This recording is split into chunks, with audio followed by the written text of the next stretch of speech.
everyone. So one of our bonus books this week is Meet Miss Fancy by Irene Latham, illustrated by John Hollyfield.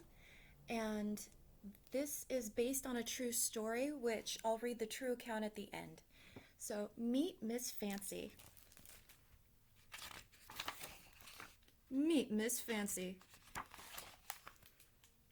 Frank loved elephants. He loved drawing elephants and talking about elephants. He loved their hose-pipe trunks and their flap-flap ears, their tree stump feet and their swish-swish tails. But not once, not ever, had Frank seen a real elephant. Which is why Frank leapt out of his seat when his mother told him about Miss Fancy. "Just think, Frank, an elephant!" "That's right," Reverend Brooks said. "She's retiring from the circus and moving to Avondale Park." An elephant? Frank could barely breathe. Here? Avondale Park was just 2 blocks from their house. If the city can raise enough money, there's going to be a penny drive in all the schools, starting immediately. Frank got right to work collecting pennies. He prayed that the money from his school and all the other schools would be enough to bring Miss Fancy to Birmingham. It was. On the day Miss Fancy arrived at the train station, Frank cheered with the crowd as the engine hissed to a stop. When Miss Fancy stepped onto the platform, he gasped. She was whiter than a house, and her wrinkly skin was the exact same shade as a thundercloud.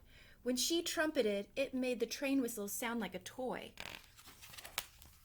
Frank followed as the mayor, some police officers, and the elephant keeper, Mr. Todd, paraded Miss Fancy to her new home. When they reached Avondale Park, Frank stopped in front of a small sign. "No colored allowed." "Mama, how am I supposed to feed Miss Fancy a peanut if I can't get close?" "Listen, Frank, I know it's not right, but it's the law. Change will take time." Frank waited for the crowd to thin. Finally, when the park was nearly empty, he climbed a tree and whistled at Miss Fancy. When she turned her head, Frank drew his arm back and sent the peanut flying into Miss Fancy's yard. He grinned as she wiggled her trunk like a fishing line and popped the peanut into her mouth. Frank visited Miss Fancy every day. It was fun, but she was still so far away. He wanted to stroke her trunk the way the other children did. He thought her skin might feel like tree bark. Each night, Frank's mother read to him the latest news. Miss Fancy tossed hay at visitors with her hose-pipe trunk.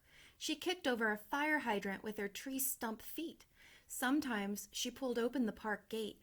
Her ears flap-flapped and her tail swish-swished as she strolled down the neighborhood streets and peeked inside windows. The elephant's adventures gave Frank an idea. If something as big as Miss Fancy could slip out of the park, then maybe he could slip in. The next day, his stomach somersaulted as he stood in front of the "No Colored Allowed" sign. He looked left, then right. A woman glared at him. No, his feet wouldn't budge.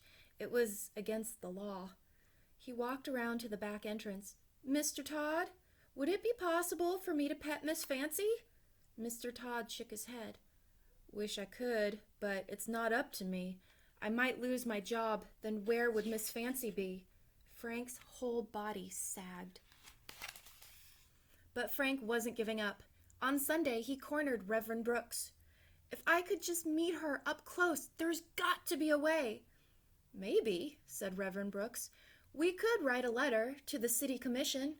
Frank's eyes brightened. "We could ask them to let our church inside the park for a picnic, and everyone could sign the letter."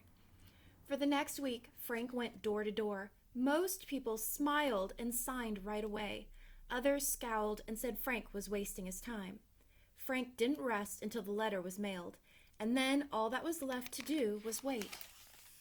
Finally, it happened. Reverend Brooks pulled a letter from his pocket. "Good news," he said. "We are pleased to inform you that the city of Birmingham hereby approves your request to hold a picnic on the grounds at Avondale Park." Frank whooped. Things were changing, just like his mother said they would, and now they were all going to meet Miss Fancy.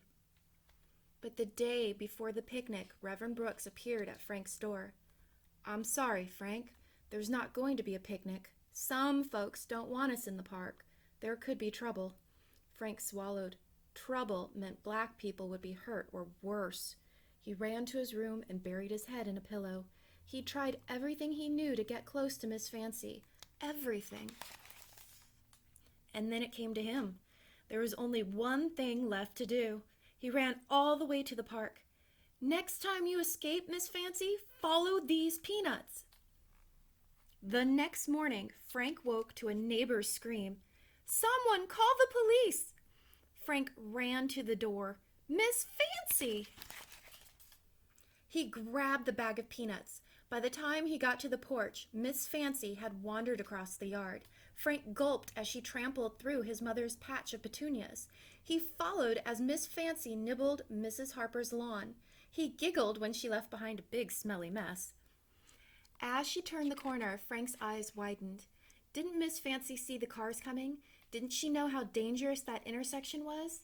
He had to get Miss Fancy back to the park before she got hurt.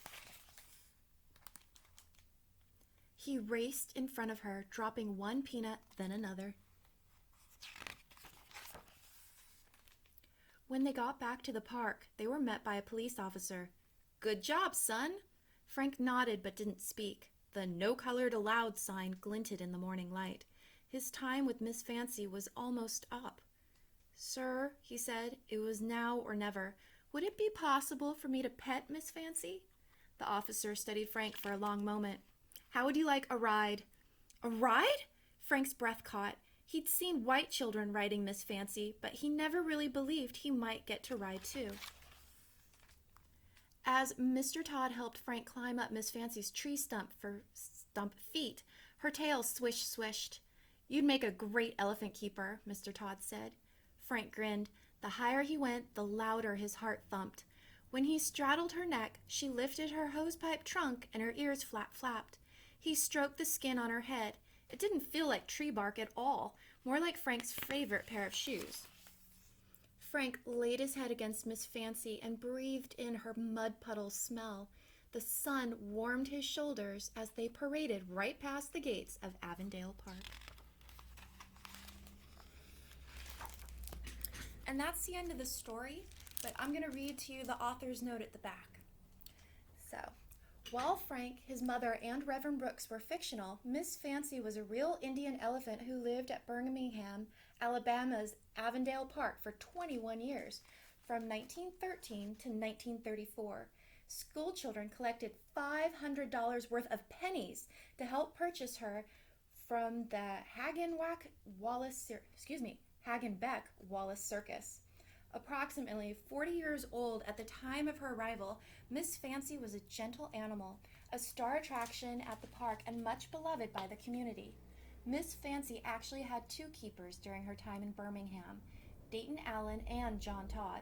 In order to keep the narrative simple, I only included Mr. Todd, who served as an assistant until Mr. Allen resigned shortly after Miss Fancy's arrival.